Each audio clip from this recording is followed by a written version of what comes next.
All right, let's get started on today's MCBS Hour. I would like to say welcome to everybody. Thank you for listening in. And for those of you who are present, thank you for being here. We're coming to you live from Building 2 at the Full Sail University campus in Winter Park, currently not so sunny Florida. I'm Juliana, and I will be your radio host this afternoon as Jason, along with the amazing MCBS Faculty, is out celebrating the program's one-year anniversary. So the students have taken over, and you are in for an amazing ride. I would like to say congratulations to all of you who are involved in the program, and thank you for helping turning our dreams into reality. We are live at Full Sail, and I would like to introduce my amazing classmates, starting with Miguel. Say hello, Miguel. Hello, everybody. Next, we have John. Hey, I guess next. What's up? That was very heartwarming, John. Thank you so much for that. Kalayson, say hello. How you doing, everybody? Straight from the Bahamas, we have Donovan. Hey guys, what's up, Donovan? And now Martin. Hey, what's up, guys? How you doing? Okay, so let's get the party started. First off, media in the news. I hear two words together and they do not sound appealing. Racism and Home Depot. What's going on there, Clayson? Now, have you guys seen this? I believe it was on November 8th when the Home Depot sent out this tweet with two black men drumming on buckets and a man in a monkey outfit drumming in the middle, with the tweet saying, "Which drummer is not like the others?" I mean, I think this was completely out of line. I don't understand how the Home Depot could ever let something like this slip by. They obviously need some kind of system where a second team or, somebody proofreads all of their social media postings. And I don't think that just the Home Depot should do this, but I think that it would be smart if all companies did something like this, just to make sure nothing like this happens again. I mean, sure, there are going to be slip-ups, but, come on. I mean, in Home Depot's defense, as you can see, they sent out a tweet to each and every person that was offended by this, and that must have taken a lot of employees and a lot of time. They said that they have terminated the agency and the individual who posted it, and that they have zero tolerance for anything so stupid and offensive, and that they are deeply sorry. Now, obviously, they took it down immediately, but nothing on the internet can ever be truly, completely erased. Now, what do you guys think about this? Anything the Home Depot should have additionally done? I think they did probably what anyone could have done at that moment. One thing that I am wondering, has there been any financial damage at all since that tweet came out? I don't think so. I mean, I haven't read up on that, but obviously with a company that big, they're so powerful. I don't think something like this could hurt them unless it was like a series of posts. Then I think that's the only situation where I could see something like this hurting them. Awesome. Any other thoughts? No, I think that's it. Anyone else?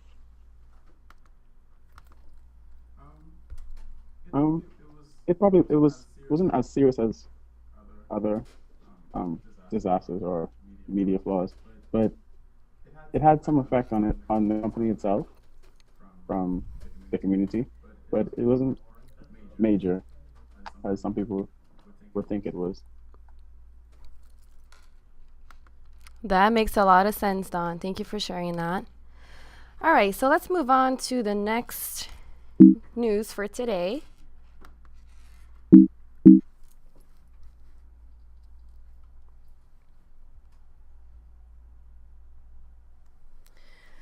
Wikipedia and WikiPR. What's going on there, John?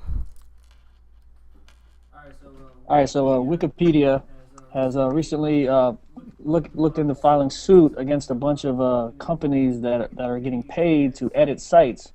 And what they're doing is companies are hiring these firms to not only set up a Wikipedia page, and as well, but they're also editing them to make the company look a lot better than they actually are, or just with only the good stuff shown at all. And they're paying them an extra fee to monitor it over the time, so that anybody that actually puts maybe some useful information to other consumers, they're taking that down and keeping it the way they want it. So basically, it's becoming an advertisement site as opposed to just like a definition or information about the company. So they are looking into suing them. Right now, they've sent several cease and desist letters to a bunch of these companies that they're looking into, investigating into, and hoping to get all that stopped and keep it from being, just a big advertising website as opposed to a place where you can get information that's valuable. And I know a lot of students use it, a lot of people use it in general for research. So, I mean, if you're only getting one side of the story, it could really hurt a lot of different things on the business spectrum. Yeah. That's a really good story to point out, and I was actually really shocked when I heard that. You would think that something could have been prevented. I guess ever since I found out about Wikipedia, I question in the back of my head, like, wait, this is user-generated data, if you think about it. So how reliable is it? But then, we're taught to use it in schools, and Wikipedia really is great. I mean, look at how many countries and how many languages it currently has. So it's a great resource, and it's really sad that this is happening. But I think Wikipedia is doing a good job with that damage control, and they're jerks. But Wikipedia also has several personnel itself to go through the various topics and verify them.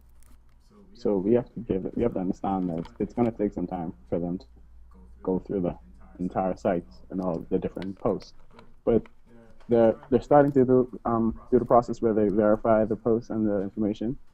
And I can't remember exactly where on the site, but if you look on certain posts, you'll see where they lock it, that only certain people can edit these posts. I remember someone talking from a professor from Full Sail talking about only instructors with degrees can go and edit certain things or certain posts.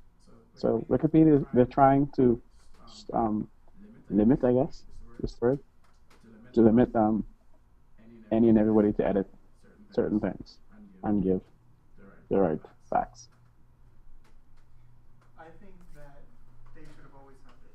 I think that they should have always had this, where only honestly educated people can, post and edit what the whole world is going to see and what the whole world will be relying on, essentially. I think that they should have always had this system. I mean, that's just me. I don't know. What is my definition of education? What Donovan was saying, I mean, somebody with a degree in that field, what if they're talking about plumbing? Well, then it should be a licensed plumber. That, obviously someone with a background in, whatever they're going to be posting about. You know what I mean? I'm not saying a rocket scientist should be posting about, I don't know, neuroscience, but you get what I'm saying, though, right? Yep. Okay. That's just my 2 cents. They do have the availability of like extra parts of the site where it says, okay, this is a credible source that you can cite and your information is valid on a lot of Wikipedia sites. But the thing is, like, there's so many different topics on Wikipedia that there's not an expert for everything. So sometimes you rely on the company, sometimes you rely on users that have just dealt with whatever it is you're talking about. So you're not always going to be able to find someone that's an expert exactly on that. I don't think, which is I mean, good to be able to use, just like regular public, as long as they have verifiable information. But at the same time, plus you can find out like a sword making how to make cheese. There you go. You can find out how to make cheese and all kinds of stuff on there, apparently. Um, yeah. So it's just it's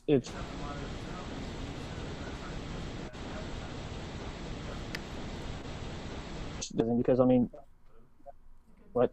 Better. Hello. Okay. Now we can hear me. That's cool. I guess I'm back now. I don't remember what I was talking about, but cheese and swords. Yep. Freaking out right now. All right, yeah. So that's the end of that, then I guess. Ta-da.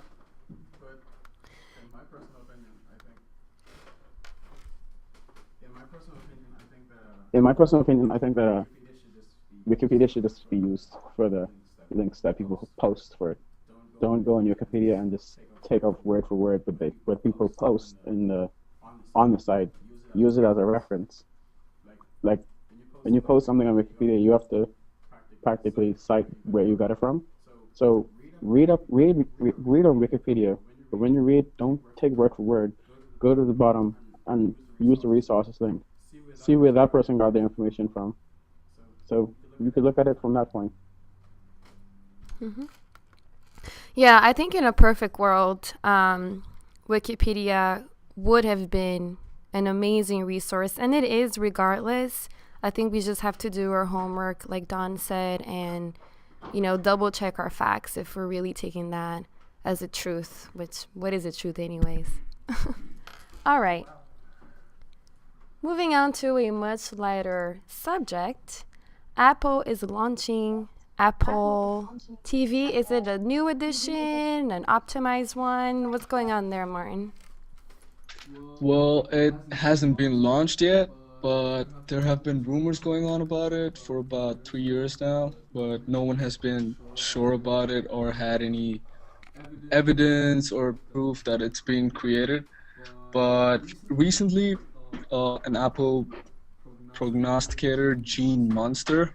Prognosticators are people who predict the future with their special information. But he said that Apple will launch a disruptive TV next year. Of course, Munster has said that the past 3 years, but this time he says he's certain. Speaking at the Business Insider Ignition conference in New York today, Monster also joked that it's an understatement that I've been wrong about Apple TV. Nevertheless, he's noted that recent comments by Apple CEO Tim Cook regarding the company's need to push into new product categories, as well as signals from Apple's supply chains and patent filings, along with healthy consumer demand, pointing to an Apple TV push next year. So they have huge things coming up for them. I mean, they started off as rumors first, and now they're actually happening. Monster also thinks that an Apple Watch is coming out in 2014, as well as bigger iPhones and iPads by 15. And apparently that's going to be their biggest push, to have wired American homes with their TV right at the center. Wow. Martin, can I say something? Sure. What is your rumor about the Apple TV again? I'm sorry? What is your article on that? That it's going to be created soon for sure. Within the next 1 year. I don't know what Apple TV you're talking about, but I've had an Apple TV for about 2 years now. No, like a legitimate TV, not not just a little box? not just a little box. the Okay, whole TV. I was a little confused because that's what they called as the Apple. Yeah, that's true. Mm-hmm. Okay, But never not the mind. box. The whole TV. Disregard my comment. All right. That's actually really great. I also have had an Apple TV for a while, and that was actually the reason why I chose to completely cancel my cable subscription, because I can have access to anything really. Apple TV, it's, there's so many different brands that have come out with what they're calling, the smart TV. So obviously it's just a matter of time till the rest of the world picks that up, and I'm glad that Apple is making a big move. as usual, making things bigger and better. Yeah, I agree with you, Juliana. You said that that's the reason you canceled your cable subscription. Actually, that is too, because I can access, Hulu Plus, Netflix, YouTube, whatever I want. There's no need for it anymore. Yep. And I think that might be the future. Absolutely. Speaking of taking over, Google has been known of being an amazing place to work for obvious reasons. Donovan, can you give us a little glimpse of what that looks like? Sure. As a lot of people know already, and look forward to, Google is an amazing company itself, not just the search engine. Google, people find interest in Google because of the many benefits that that's offered there. For instance, working at Google, their employees are given free breakfast, free lunch, and if they stay to work late, they get free dinner. There are snack bars all around. There's juice bars, coffee shops all around. They call them campuses, not office. Yeah. So that's a really good place to work. You don't have to worry about leaving work to go look for lunch, and you and your what you call it? You and your partners at work can go to over at least 10 different restaurants at work. So that's a pretty good thing. Another thing with working at Google is the people that you work with are, of course, very smart. They're driven, and because of the environment, they're always energized. They're always active. That's another good thing. Another thing about Google, working at Google, is you always feel like you're above and beyond, I guess. Because working at Google, you get to use all the products, and you get to use the different things that Google offers before the public does. So that's a pretty good thing. For certain Google offices or campuses, you don't have to worry about getting to work. You don't have to worry about a car to get to work. I think in San Francisco, Google has a public bus for the employees, just for the employees. So you don't have to worry about catching the bus or catching the train or whatever it is. Your office picks you up. So that's a great thing. Google also allows pets. So you can take your little dog to work. You can sit in your office.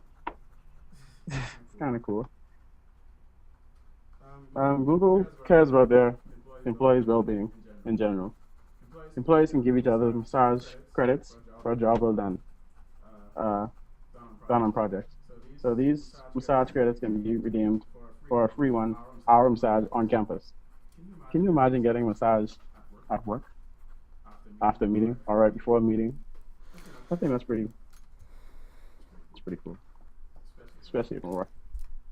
In some campuses, employees get a socialized hour on Fridays after work, where you get free beer, free wine. That's also pretty cool. Who doesn't want free beer at work, Bread or beer? Beer. Free beer, yeah. Yeah, And bread. Free beer. And bread. I mean, they have food all the time, and it's free. Yeah. Another thing for Google for a lot of women is when you have maternity leave, your husband also gets maternity leave as a bonus. I'm not exactly sure how it works, but I think a lot of companies do it, right? No? They say no. But both of you get maternity leave, and it's another name for the dad. The dad doesn't. Maternity is for the paternity. There we go. Okay. Maternity leave. And there's a lot of bonuses. You get bonuses for being pregnant. Besides baby. Yeah, Sean. They have fitness centers, a lot of good stuff. And Google pushes its 80-20 rule. The 80/20 rule allows Googlers to dedicate 80% of it's time to their primary job and 20% on their passions. So Google's a great company. Have you seen the movie The Internship? Yeah. I mean that shows. I don't know if that's like pretty how accurate that is, but it shows what those two actors. I can't think of their names right now. How they apply for an internship at Google, and it shows like all the benefits they get. Where he gets like 8 bananas and 7 muffins from the snack bar for free because he finds out they're free, and they have these little sleep pods where you can just lay down and take a nap at any time, and all kinds of. And they get the little. What are those things? The segways where they're just riding around and just, I gotta go to this pod and do stuff. And yeah, I mean, it seems like it'd be a cool place to work. We have those at Full Sail.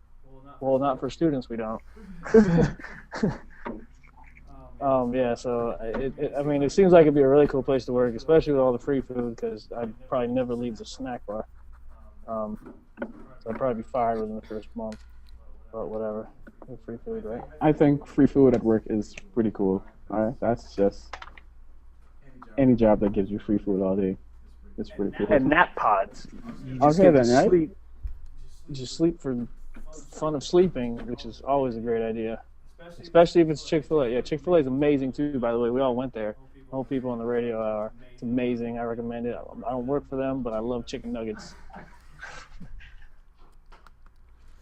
Yeah, I think Google is really taking work environment to the next level, and it seems like it's been that way since the very beginning. And I think that is part of why they're such a success in what they do and everything they do. I would think that the productivity of Google employees is probably, at its max, due to what they provide. And it is at its max. It is. They encourage to be, how do you say it? Then trying to you to be creative. If everyone remember when we go to psychology of play, they said that work have to be fun so you can be creative. So Google is making you be creative, and just taking your worries allow so you can be at work creative and be yourself, and don't worry about food, don't worry about your dog. You can get your dog and just be yourself. That's what they are encouraging you. yeah, I think the Google family is a pretty big, happy family. All right, so we're moving on to be social media savvy. And things are going to get a little bit dirty. If you've been on YouTube lately, you've probably come across the Poopery advertisement. The product in question is a before you go to the toilet spray, as they call it, that leaves the pooped environment smelling like a rose or lemongrass or jasmine or any of their other 20 scents. The video that became so famous is called Girls Don't Poop, and it was created by the viral marketing expert Jeffrey Harmon, and it was uploaded on September 10th, 2013. It was YouTube's most watched advertisement in that month, reaching 10 million views in only 2 weeks. It's a big number. It was the company's first social media campaign, and they have sold over 4 million sprays up to date. If you actually go to their website, poopery.com, you can see the number of sales changing pretty much every other minute. So, in case you haven't seen this, this video starts with a refined British lady sitting at the toilet, happily speaking about the mother load she just dropped and her tenacious skid marks. Poopery answers the universal question of how do you make the world believe that your poop doesn't actually stink, or in fact, that you didn't poop at all. I think this was a brilliant campaign. I think they tackled in a lot of different aspects of why a video goes viral. It's funny, it's engaging, it's creative, and it's very unexpected. It's instructional, it's just all over amazing in my opinion. And it's such a touchy subject, especially for women, that if I couldn't imagine another character presenting that information. I mean, think about, a big, hairy, I don't know, guy talking about a poo spray. It just wouldn't work as well. And they're actually doing a really good job, not just with this video, but throughout the social media networks. If you go to their Twitter or their Facebook page, they kind of use that 1 to 10 rule where they talk about their product once and then things related to it 9 times, and then talk about their product once and then say funny jokes about poop or post, someone else's content. So it really brings that engagement, and it doesn't make a tiring sales pitch of buy my product. So some are saying that this specific commercial is on track to becoming one of the biggest viral hits of the year. Guys, what do you think about all this poop? Personally, I think it's a good ad. Oh, who's going? Personally, it's a pretty good ad, but like John said, but I think a lot of people are buying it. Firstly, because it's hard to believe. Like, that's one of a kind. I mean, who's gonna? It's just hard. How do you buy someone that for their birthday? Like, here, spray this, use this. Well, let me tell you something. The moment I saw this video, and I never once skipped this commercial because, again, I think it's so genius and I love every aspect of it. It's just funny. It's very creative. It's witty. But as soon as I saw it, I thought about my brother. I sent him the link. He watched it and he finally bought the product. He was sold on this commercial. And actually, this past weekend, I went over his house and the shipment had arrived, and it works. It smells like flowers. And I'm going to end it at that. I mean, it seems like it would be something you buy at Spencer's. Like, it would be like a joke gift, because they have all kinds of random stuff there. I mean, but it's not. And is that their only product? Are they expanding? Like, again, earlier I brought up breath spray. That could work for some people as well. Maybe they could. It actually started as a joke. Okay, I did not know that, but apparently they made a product out of it and it works good.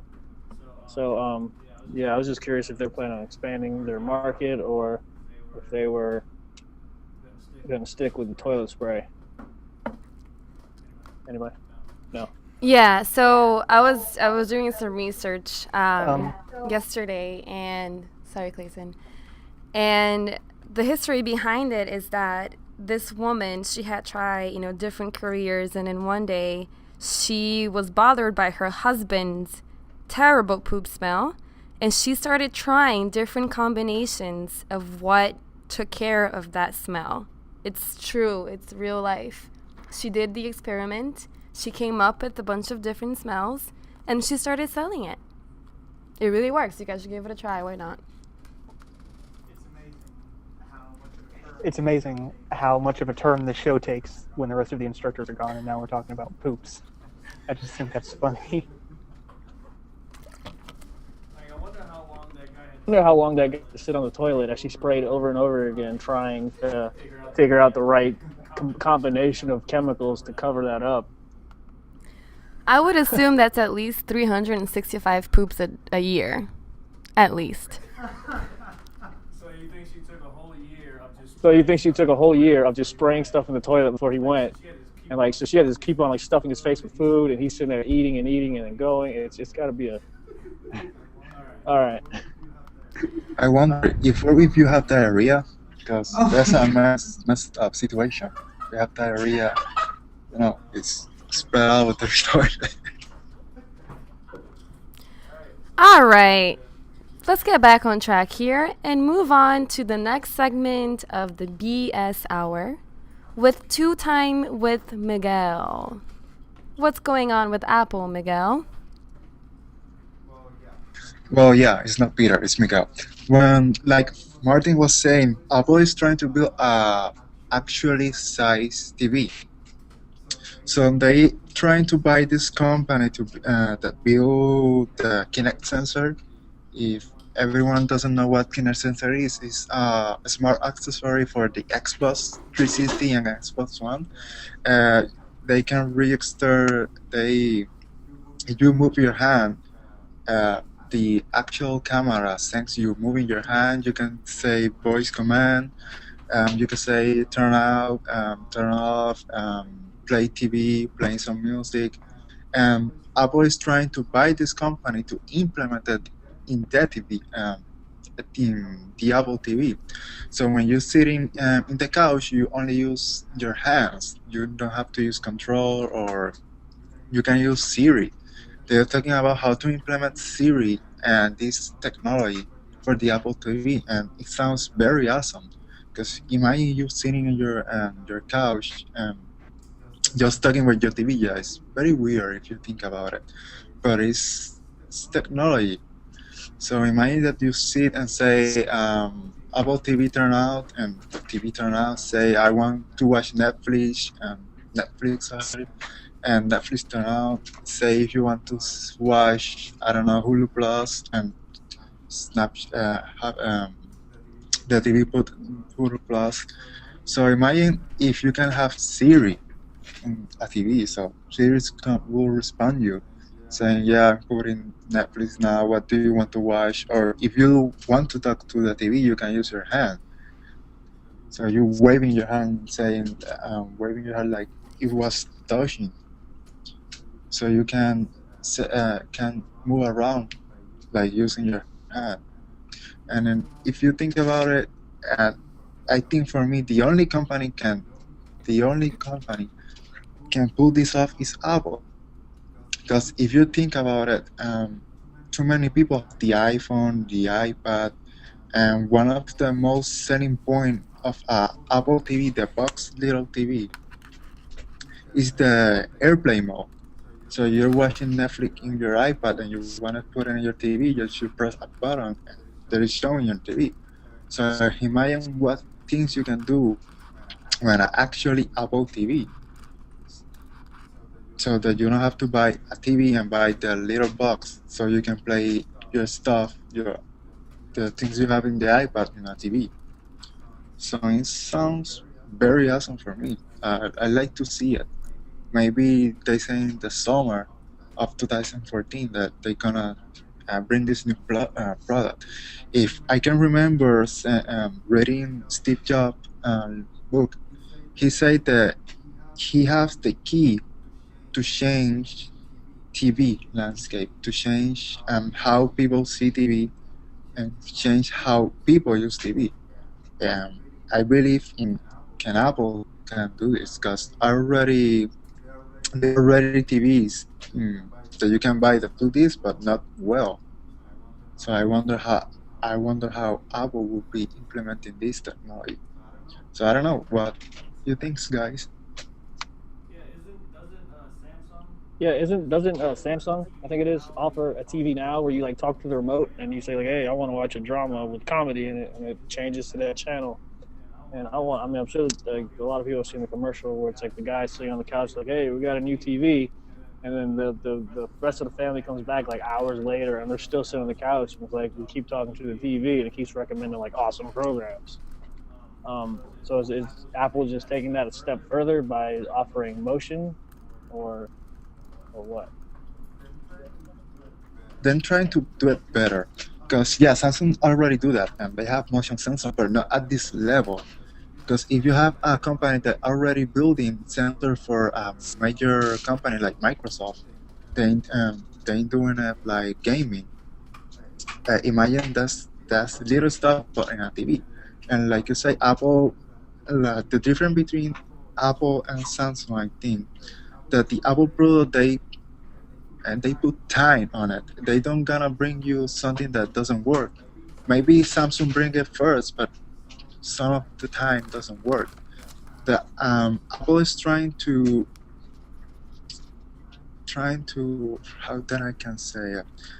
Trying to put it so that you can, if some people don't like to stream book TV show, book comedy. So if you don't like to say that aloud, so you can use motion. So you use motion to get around the TV and just work with your TV. They're trying to not to making you not to use your control.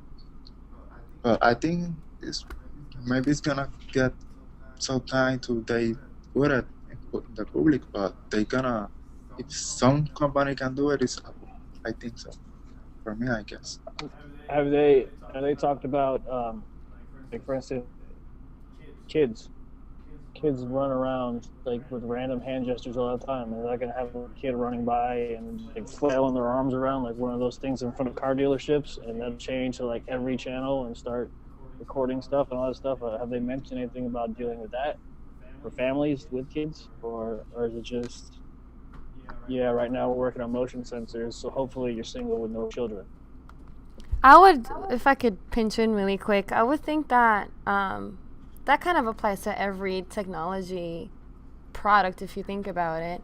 Kids touch your iPhone all the time. They touch your iPad. They mess with their computer. They change the buttons on the TV. So, the issue has always been existing, how to do the damage control when your kids are trying to ruin your expensive phone and your expensive equipment. And as far as, having these brands that have launched this before, I just really trust Apple to know what they're doing. And on top of that, they're probably waiting for that learning curve so that consumers could, make their reviews, and so that when Apple actually launches or, this new product, they've already been through all of that market research prior to launching the product, so that there's no like version 1, 2, 3 coming out months apart because every day they find out, oh, that didn't work, or, well, this could be a little better, Yeah, I agree with you, Juliana. And actually, if you notice, a lot of Apple's breakthrough technologies, like the mouse, and like the iPhone, they were built on, other products that have already failed. Like, I think they took the mouse from Xerox or something, and they took the iPhone from somebody else. Steve Jobs, I think he said that they see potential where other people have failed. And so they're not really, in a sense, they're, introducing breakthrough products, but it's kind of already been done before. They're just reinventing it to a level, where nobody else recognizes it. Yeah. And so my other question is, how is PrimeSense different than just having, Siri and a camera? Why are they investing in this new company to develop it? Because the only focusing that the company have is just building sensors. If you buy, they trying to buy this company like the smartwatch, and they researching about curved display. So they trying to buy a company that know what things work in a sensor.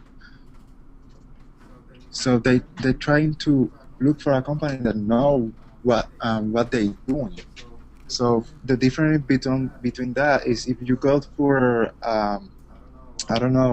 some camera company like Nikon, they don't do that. So yeah, you can be a camera and try to do the same, put motion sensors in the camera and all that stuff, but Nikon doesn't do that. Nikon's bring a really good quality camera. So if you buy a company that only do that one thing perfect, building sensors, you can like, that's their work.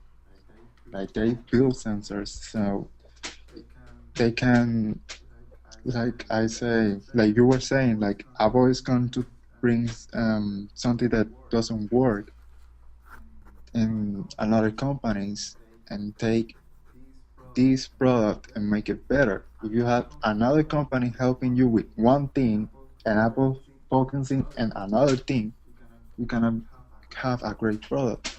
Like I say, one thing that Apple is focusing on is the integration and the software in the TV, so that this prime sense company can just focus in the camera and the motion capture sensor and the microphones that help you speak and talk to Siri. And one thing that I'm gonna answer John's question, and one thing that Apple is doing is restrictions. So if you see that your kids, the one thing I was reading one article, if you see that your kid is running around saying stuff, you can turn off the sensor and use your iPad or iPhone or your Mac. So you control the TV by your Mac or Apple or any Apple product. So if you can, the sensor just mess up reading everyone and everything. And what they trying to do is if trying to if you hold an iPhone in front of the TV and you say they trying to do that, the camera recognize you as your person. Like they scan your face and scan that you have an iPhone, and they make you only you. They gonna control your gesture just for you. So they just reading your senses, reading your palm, reading your voice. So not everyone can just say, turn out the TV, and the TV is gonna turn on. So you can essentially hide the remote and keep anyone else from being able to change the channel if you want to watch it. So if anybody else comes in and is like, hey, put on this, you're like, no, like, but I really want to watch it. You're like, too bad, it recognizes my face. You can't say nothing. It's my TV. Pretty much. That sounds pretty cool. Pretty much. Well, it's probably the same thing with the Touch ID. With the new iPhone 5s. You know what I mean. It's probably proprietary. You can have different people, unlock your TV or whatever. I don't mean to hijack this, but I'm actually kind of really excited for this. I say this a lot, and I can't wait to give Apple my money again. Yeah, and it's a never-ending cycle. Let's move on to the next subject, which is Squarespace, a new website builder. What have you heard about that, Miguel? One of the good thing about this website, there's a lot of website buildings now. You have like WordPress. You have Wix that I've been using. One of the things that I like about this website is so easy to edit. So you don't have to know HTML. You don't have to know Java. You don't have to know anything. You want to do a website without all those things that you're worrying about. I know how to do this. I have to know how to do Java or code. No, you don't have to know everything. This website is so easy to edit. You just say you're working with this website, and you just change things. Like you have a theme, and you wanna change your picture, you change your picture without you without you changing code or something like that. If you want to change the words, you change it. It's very easy to edit. The only one problem with this website is not free. You have a 14-day trial, but if I have to give money to a website builder, like I will put money for this one, because it's make your work so easy. If you just want to put your things out there without trying to, you just want to put your work out of there, and this help you. So they put this thing so easy that you can edit it and put your work. So you have to worry about pay someone to build you a website, or trying to learn how to use these website buildings. So I guess for me it's very easy. I see I like Donovan is doing a project, and I was trying to teach, saying, and was trying to help him, and I was trying to buy this trial for this website so that can Donovan use. And one thing I saw about this website, you buy like a year for using this website. If the time pass, you can still use your website. So if you let's say you run out of business and you don't want to use more this website, but let's say the time pass by and you want to use it for anything else, so you can do it. You have to pay over again so you can use your thing. It's your thing. So that's what I like this website. Basically, I guess what Miguel was trying to tell everyone was it's user friendly. The interface is really easy to use. It doesn't have that HTML code that everyone thinks is super hard, like having to put a bunch of codes in just to get one color or put in text or pictures anywhere. You just go and you drop and drag like you do on pretty much any other software that you're used to. You don't have to worry about putting in memorizing code and stuff. You just go in and you do what you have to do. You drag in pictures, and you type in your text. Yeah, I mean, I went to the website and they have beautiful, beautiful templates. They have, sorry about that. I went to the website and they have beautiful templates.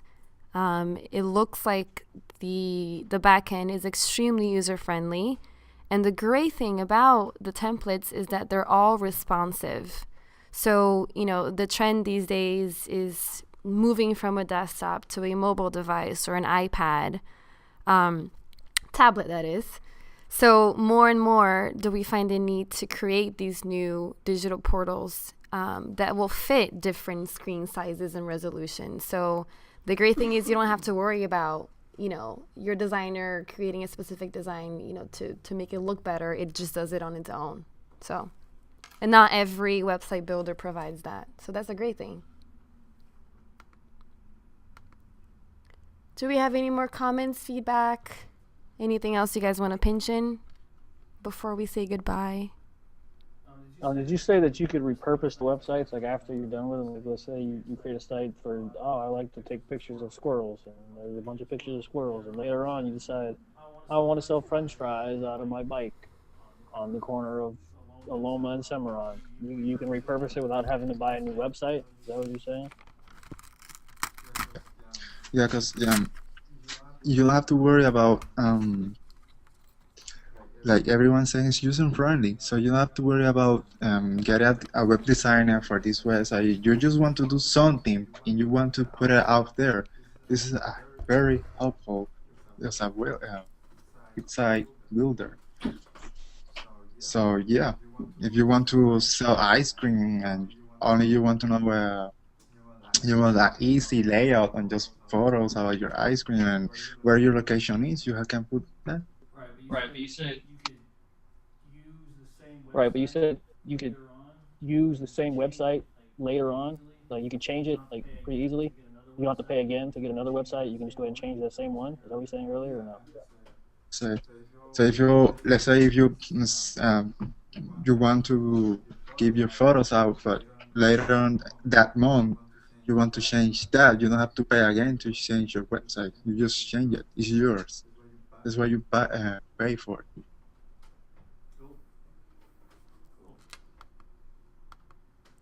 All right. It's been an awesome however many minutes we were talking.